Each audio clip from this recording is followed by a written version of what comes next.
We have already studied parallel plate waveguide, and we studied the different modes that can propagate in parallel plate waveguide, like transverse electromagnetic waves, transverse magnetic waves, and transverse electric waves.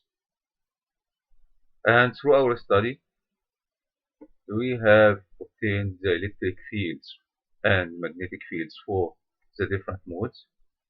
And from these electric and magnetic fields, we obtain the power transferred through parallel plate waveguide. We also obtain power losses, and from power losses and power transfer, we could obtain conductor loss. Now, we are going to study rectangular waveguide. The general geometry of rectangular waveguide is a rectangular cylinder, has a rectangular cross section. Assuming that the propagation direction is in z direction and the cross section lies in xy plane. So the cross section in this case is rectangular shape, has a length A and width B. And this rectangular waveguide is filled with dielectric material with permittivity epsilon and permeability mu. Usually, rectangular waveguide is filled with air, but in some cases can be filled with specific dielectric materials. Actually, rectangular waveguides play a very important role in microwave engineering, and there are a lot of components which are based in rectangular waveguide, like rectangular waveguide coupler, adapter, hybrid T or magic T, attenuator, variable attenuator, adjustable load, or adjustable short circuit, or bend. Effectively, in rectangular waveguides, we are not have the same flexibility for transmission lines, for example. So we cannot bend the rectangular waveguide, so we use original bend waveguide section. Also, we don't have the facility to make a shunt, for example, shunt junction, but instead we are using something called T in rectangular waveguide. In this video, we are starting studying wave modes which can propagate inside rectangular waveguide. We start with transverse electric mode. In transverse electric mode, the longitudinal component of the electric field is 0.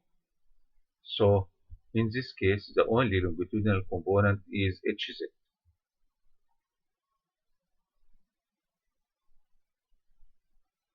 This longitudinal component, as a function of x, y, and z, can be presented as a mode component, small hz, as a function of x and y, multiplied by the propagation function e to the power minus j beta z.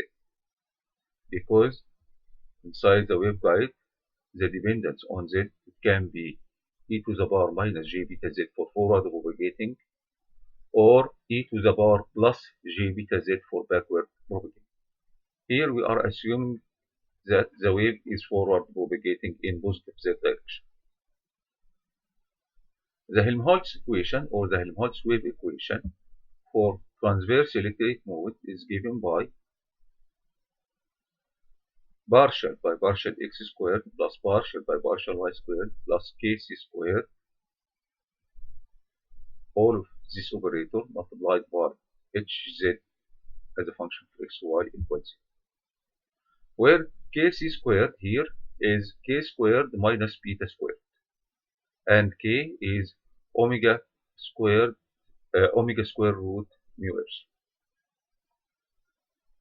Okay, In the present case, we have variation in both x and y.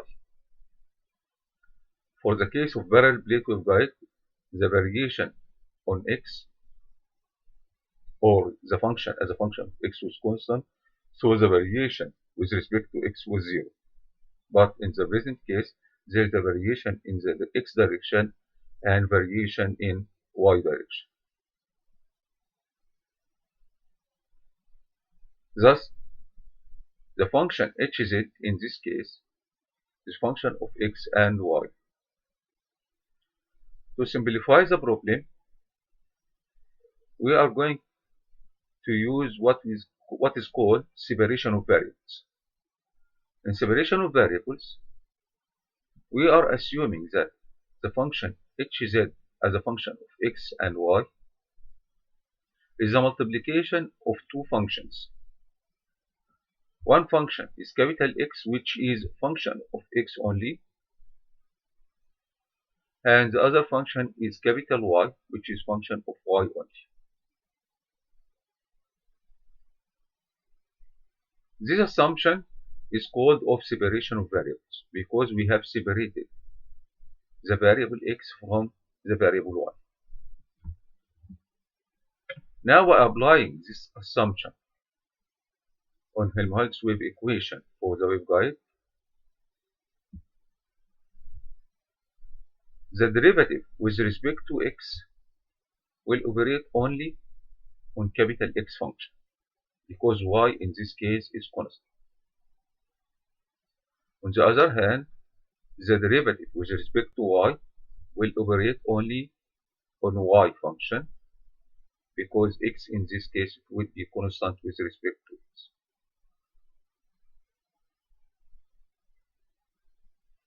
So, in this case, we can say that by applying this operator, it would be partial squared by partial x squared, capital X multiplied by y, plus partial squared by partial y squared, capital Y multiplied by x, plus kc squared multiplied by xy equals 0.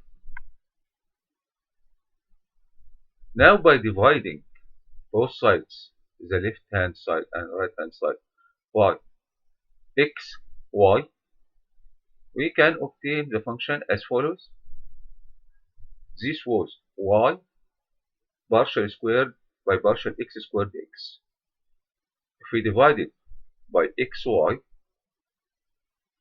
so this y will be eliminated with a y, so it will be 1 over capital X partial squared x by partial x squared. And in this case, because x is only function of x, small x, this would not be partial derivative, this would be the derivative. Here I am assuming partial derivative because this was a function of x and y. But now, this capital X is function of x only. So I'm using here d squared x by dx squared, not partial derivative. This is a derivative of x with respect to x squared. Similarly, this was partial squared by partial y squared y multiplied by x. And by dividing by x and y, the remaining part will be 1 over y d squared y by dy squared. The final part is kc squared multiplied by xy by dividing by xy would be kc squared. So this differential equation, this partial differential equation, can be represented as follows.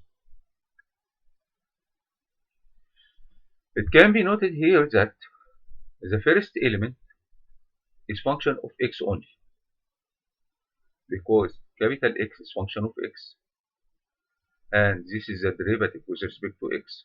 So the first element is function of x only. On the other hand, the second element is function of y only. The third element is a constant, and all these terms combined together equals 0, regardless what is the value of x or what is the value of y. To make this equation always equal 0, this means that the first term should be constant and the second term should be constant, such that regardless what is the value of the parameter x or y, this term has a constant value and this term has a constant value. So this equation would be valid for any value of x and y. So we can assume that 1 over x d squared x by dx squared equal minus kx squared. Or in other words, if we are assuming that 1 over x dx by dx squared equal minus kx squared, we can say that d squared x by dx squared plus k squared x would be 0. Similarly, we can say that 1 over y d squared y by dy squared equals minus ky squared. So in this case, d squared y by dy squared plus ky squared y would be 0. So we are going to replace this by minus kx squared and this by minus ky squared plus kc squared equals 0.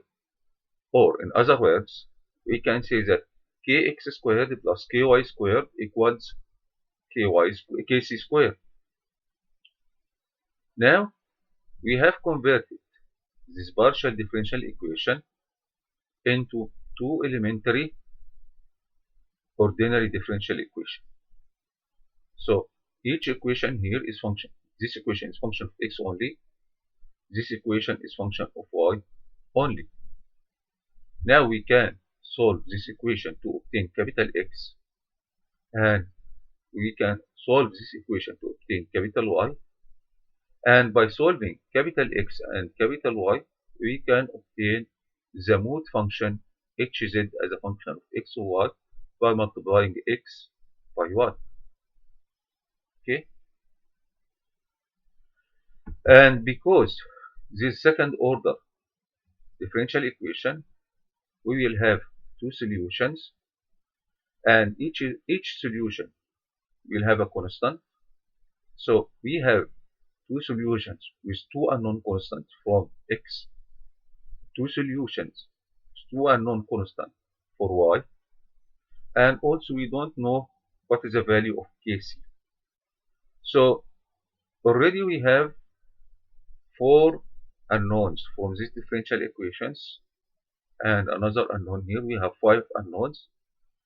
We want to find these unknowns. To obtain these unknowns, we are going to apply the boundary conditions. Actually, one of these unknowns are assumed to be unity. So in this case, we have four unknowns, and from these four unknowns, we need to apply four boundary conditions. That's what we are going to do in the following slide. Here what we are seeing. These are the two differential equations, two ordinary differential equations, one of x and one of y. The general solution for x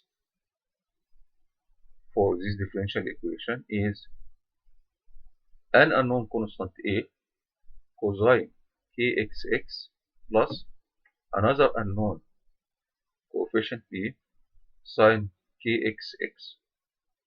Effectively, the function cosine kxx satisfies this boundary or this differential equation. How comes? If we differentiate this function once, it would be minus kx sine kxx. If we differentiate it once again, it would be minus kx squared cosine kxx. So by second derivative, it would be minus kx squared x plus k squared x, it would be 0. So cosine kx x satisfies this differential equation. In a similar way, we can prove that sine kxx satisfies this differential equation. In a similar way, the function y would be a constant c multiplied by cosine kyy plus another constant d sine kyy. This is capital X and this is capital Y. By multiplying capital X by capital Y, we obtain Hz as a function of X and Y. Now, it is required to determine these coefficients A, B, C, and D, in addition Kc. The boundary condition is that the tangential electric field on the perfect electric conductor equals 0. Now, we have 4 perfect electric conductor planes. This plate represents the value x equals 0. And this plate represents the value x equals a. And this plate represents y equals 0. And this plate represents y equals b. We don't have Ez. Ez equals 0 because we have Hz here only. We don't have Ez. So we have Ex. Ex would be tangential to the plane y equals 0 and to the plane y equal b. Also, we have Ey. Ey will be tangential to the plane x equals 0 and will be tangential to the plane x equals a. So the boundary conditions in our case is Ex would be 0 at y equals 0 and y equal b. This is Ex. And Ey would be 0 at x equals 0 and x equals a. Now we have Hz maybe in terms of unknown components, but from this Hz we can obtain Ex and Ey.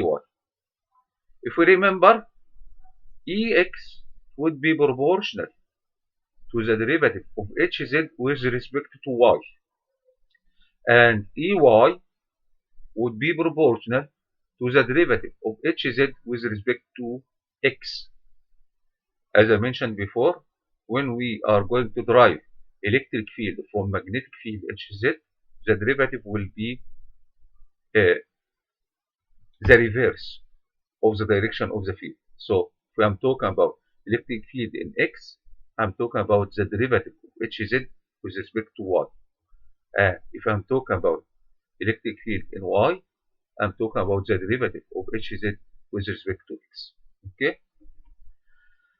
So from the first boundary condition, Ex equals 0 at y equals 0 and y equals b, here I am going to take the derivative of Hz with respect to y. So it would be proportional minus c sine kyy plus d sine, d cosine kyy, and this would be multiplied by ky. Okay? At y equals 0, the term which would be proportional to cosine here would be unity. So this would be d multiplied by unity, while c would be multiplied by sine 0, which would be 0. So this means that if the electric field Ex equals 0 at y equals 0, d should be 0. Okay? On the other hand, if I'm saying Ex equals 0 at y equal b, this should be sine kyb should be 0, and sine kyb would be 0, where kyb equals n pi, where n could be 0, 1, 2, 3, and so on. This means that ky should be n pi over b. In a similar way, if I am going to apply the boundary condition Ey equals 0 at x equals 0, Ey would be proportional to Hz, to the derivative Hz with respect to x. So it would be minus a sine kxx plus b cosine kxx. Okay. Now by applying x equals 0, the first term would be 0, the second term would be b. So the value of b equals 0. Once again, at x equals a, here it would be sine kxa should be 0. So in this case, kx would be integer number m pi, for example, where m equal 0, 1, 2, 3, and so on. And from this can be concluded that kx equal m pi over a. Okay, let us see that. That's what I'm saying. Here we have Hz is a cosine kxx plus b sine kxx multiplied by c cosine kyy plus d sine kyy. Ex equals minus j omega mu over kc squared partial Hz by partial y. Ex be proportional to the derivative with respect to y. By taking the derivative, so the first term here is function of x. It is independent on the derivative. The second term would be minus c sine kyy plus d cosine kyy. This should be multiplied by ky here. This is ky. In a similar way, ey equal j omega mu over kc squared partial hz by partial x. The derivative will operate on the first term. It would be kx minus a sine kxx plus b cosine kxx. The second term will not be affected by the derivative with respect to x because it depends on y. Now, the boundary condition is that Ex equals 0 at y equals 0 and y equal b. Ex equals 0 at y equals 0. Let us set y equals 0 here. So this would be d. And this would be already 0 because sine 0 is 0.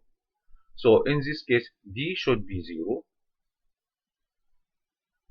On the other hand, sine kyb should be 0. This means that ky should be n pi over b, where n is 0, 1, 2, 3, and so on. In a similar way, ey equals 0 at x equals 0 and x equal a. Ey, this equation, at x equals 0, this term would be 0 and this term would be b.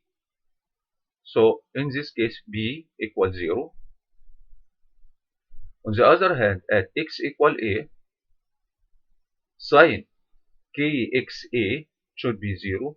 This means that kx would be m pi over a, where m equals 0, 1, 2, and 3. This means that we don't have D, we don't have D, we don't have D, we don't have D, and assuming that the coefficient A multiplied by the coefficient C would be assumed to be AMN, for example, a new coefficient. The remaining part would be cosine KXX, cosine KYY, where KX is M by over A and KY is N by over B. So the longitudinal magnetic field, in this case, Hz as a function of X, Y, and Z, would be an amplitude AMN, which is an arbitrary amplitude constant, multiplied by cosine Kx x, where Kx is M by over A, multiplied by cosine Kyy, where Ky is N by over B, multiplied by the propagation function with Z, which is e to the power minus j beta z. Now, we have obtained the longitudinal field component. From this longitudinal field component, we can obtain the transverse field component EXEY HZ, EXEY HX HY. So, the field components of the transverse electric mode in a rectangular waveguide, based on the longitudinal component, which we have already obtained based on the solution of Helmholtz wave equation and applying the boundary condition, Ex would be minus j omega mu c over kc squared partial hz by partial y. So the derivative hz with respect to y, it would be minus sine n by y over b multiplied by n by over b. So we have minus here, it would be positive j omega mu n by over b kc squared amn cosine m by x over a sine n by y over b e to the power minus g beta z. In a similar way, ey would be j omega mu over kc squared partial hz by partial x. Partial hz by partial x would be minus m y over a amn sine m by x over a cosine n by y over b e to the power minus g beta z. So this is the negative sign, minus j omega mu over kc squared mb over a, the amplitude amn sine m by x over a cosine n by y over b e to the power minus j beta z.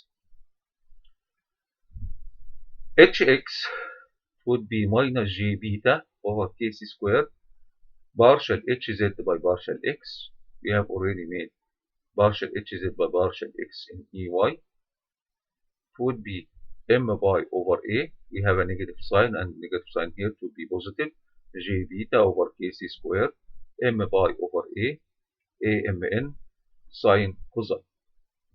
Finally, hy would be minus j beta over kc squared partial hz by partial y. Partial hz by partial y would be negative. Negative with negative would be positive. N by over b. N by over b. Here cosine sine. Okay. Alright.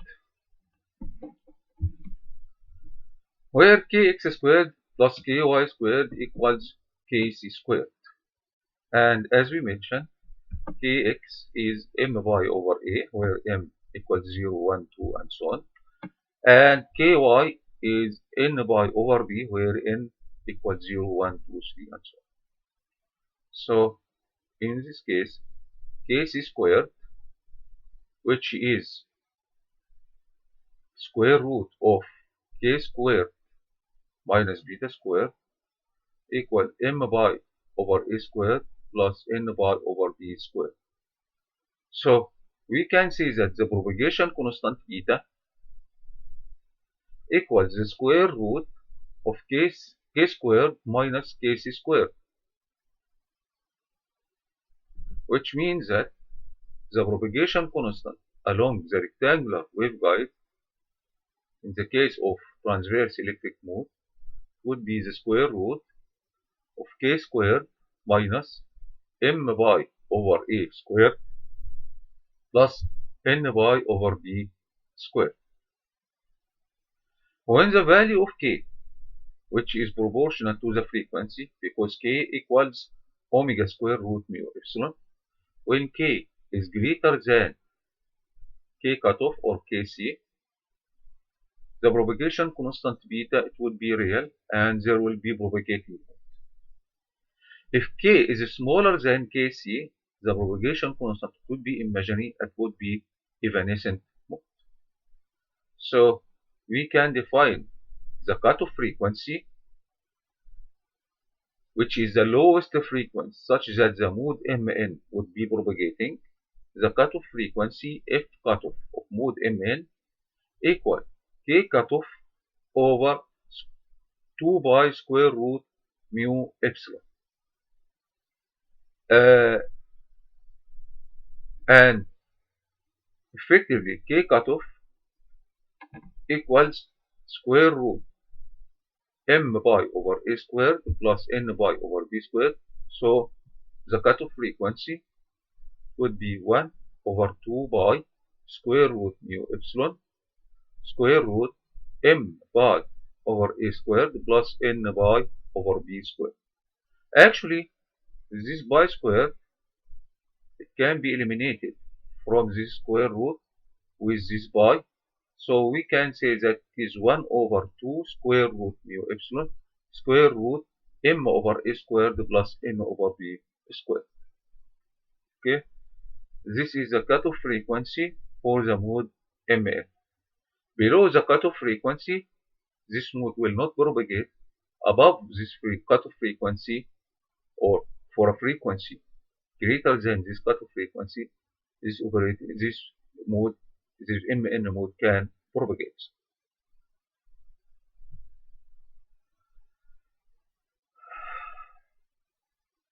Once again, these are the field components for the transverse electric mode.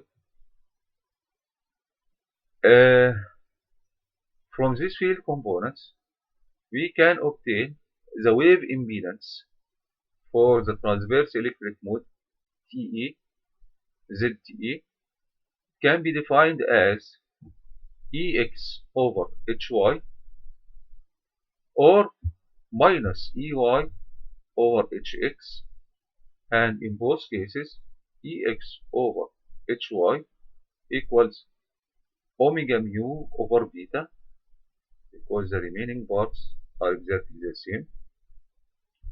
In a similar way, if I'm talking about minus EY over HX, it would be also omega mu over beta, and the remaining terms are the same. So the transverse electric wave impedance for the rectangular waveguide equals omega mu over beta, which can be represented as omega square root mu epsilon multiplied by square root mu over epsilon, which can be k multiplied by eta over beta, where k is the propagation constant or the propagation wave number of the material inside the waveguide, and eta is the intrinsic impedance of the material inside the waveguide. Eta here is the square root of mu over epsilon. If I'm talking about free space, the value of eta would be 120 pi ohms. The guided wavelength, lambda guide, inside the waveguide equals 2 pi over beta.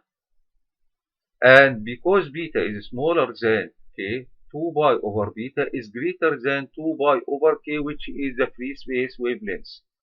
So the guided wavelength inside the rectangular waveguide is greater than the free space wavelengths inside the material which is filling the waveguide. Effectively, this result is similar to the result for the guided wavelengths in parallel plate waveguide 2. The phase velocity equals omega over beta, which is greater than 1 over square root mu epsilon, which is the phase velocity inside the medium filling the waveguide. Okay, so these are the main parameters of the wave inside the rectangular waveguide: the wave impedance, the guided wavelengths, and the phase velocity. Effectively, the distribution of the different modes in rectangular waveguide. Before going to the distribution, let us go back here. We here have the field components of rectangular waveguide. It can be noted that if the value of m equals 0 and the value of n equals 0, both those terms would be cosine 0, it would be unity. So there is a constant magnitude for hz. But assume that we have m equals 0 and n equals 0. In this case, this term it would be 0 because n equals 0. This term would be 0 because m equals 0. This term it would be 0 because m equals 0. And finally, this term would be 0 because n equals 0. So, if both m and n are 0, the four transverse field components would be 0. In this case, or in other words, there is no fields inside the waveguide.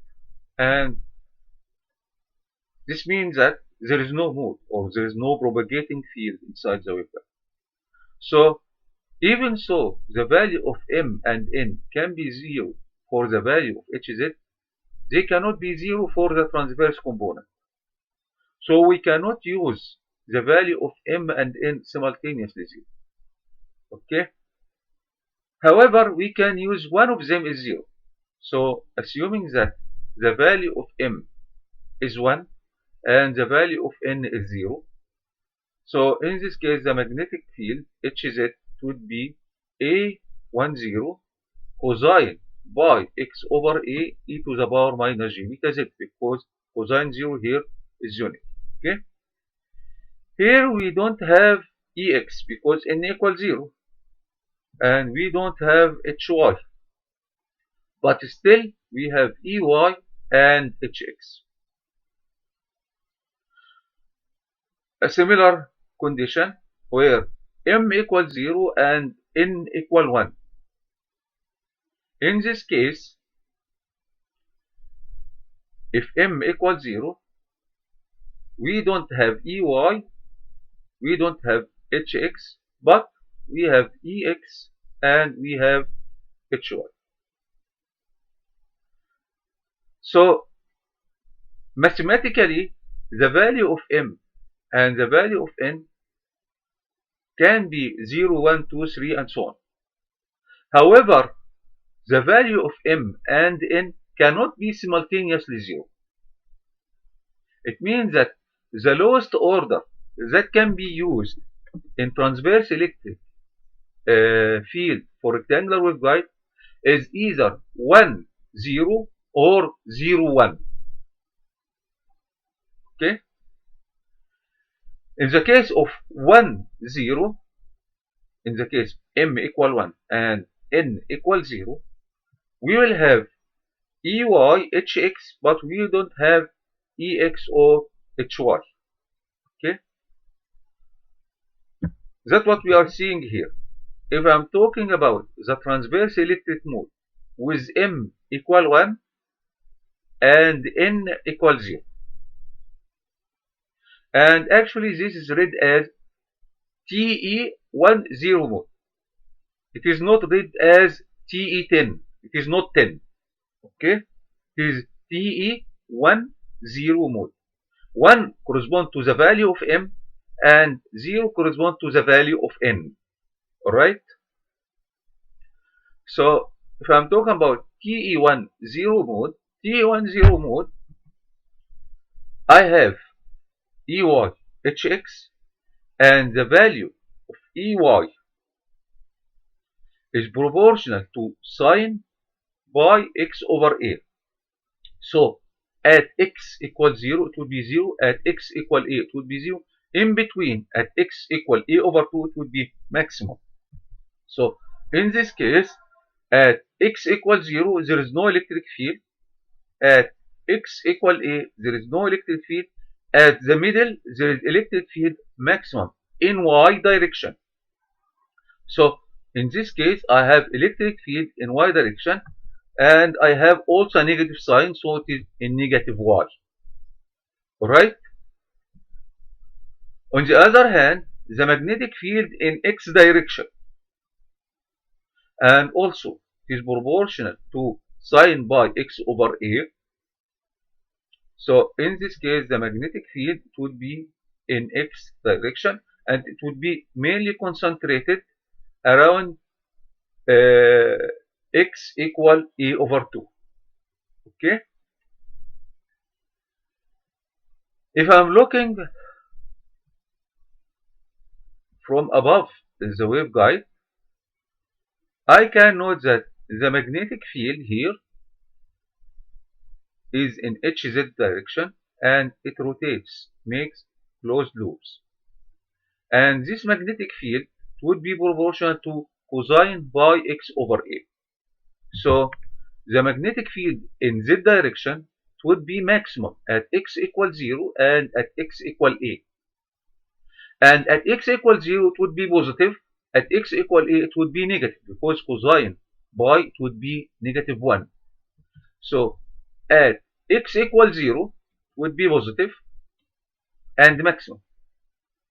At x equal a, it would be maximum but in negative direction.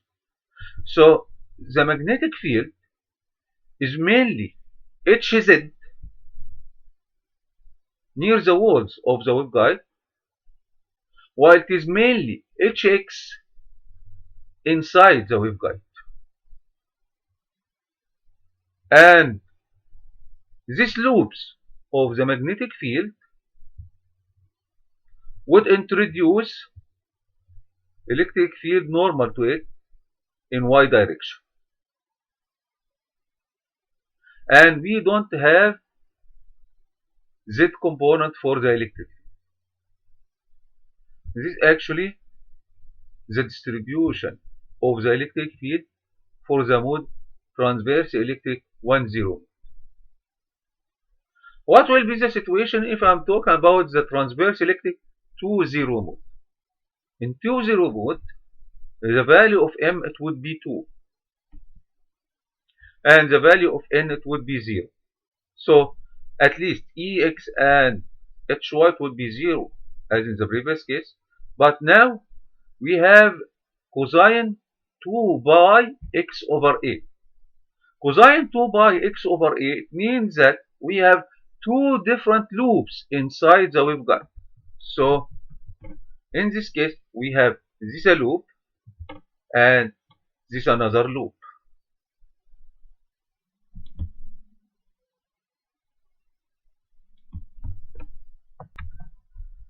In this case, we have two loops which correspond to two peaks, and actually these two peaks, which is this value, these two. So this means that the number m here corresponds what is the number of loops, or what is the number of peaks inside the cross section of the rectangular waveguide. If we are looking at the electric field in this case, it would be Ey equals coefficient multiplied by sine 2 by x over a. By drawing 2 by x over a, it would be 0 at x equals 0. It would be maximum at x equals a over 4. It would be 0 at x equal a over 2. It would be another maximum at x equal 3 a over 4. And finally, it would be 0 at x equal a. So we have two maximum. And these two maximum would have different signs, because at x equal A over 4, it would be sine pi over 2, and when x would be 3a over 4, it would be sine 3 pi over 2. So this would be unity or 1, and this would be minus 1. So we have two peaks with two different directions. So effectively, the number of the mode correspond to the number of the peaks in the direction. And if I'm talking about the mode in x direction, so this is the number of peaks in x direction. So now we have two peaks in x direction. Here we have one peak in x direction. In a similar way, we have the magnetic field in x direction as in the previous case. And once again, we have two peaks of the magnetic field in this case. So we have magnetic field, maximum magnetic field Ex, and another maximum magnetic field Ex in the other quadrant. Okay, so this is a distribution of the mode TE210 mode. For more complicated modes like TE11 mode, we have a peak in x direction, we have a peak in y direction. So the field distribution would look like this. If I'm talking about TE21 mode, we have two peaks in x direction, and we have one peak in y direction. And in this case, if I'm looking along the wall of the y, we have another loop along the loop on the y direction. This loop was constant in the case of TE10 mode. Here we have a loop here, and we have a loop here, because there is a variation in y direction, and variation in x direction, and variation in z direction. The variation in z direction is a propagation constant. It is constant, or it is e to the power minus j beta z. But the variation in y direction and the variation in x direction depends on the number of the mode. Here we have single variation in x and a single variation in y, so this is TE11. Here we have two variation in x and one variation in y, so this is TE210. Okay, so this is the field distribution for different modes inside inside rectangular waveguide for the transverse electric modes.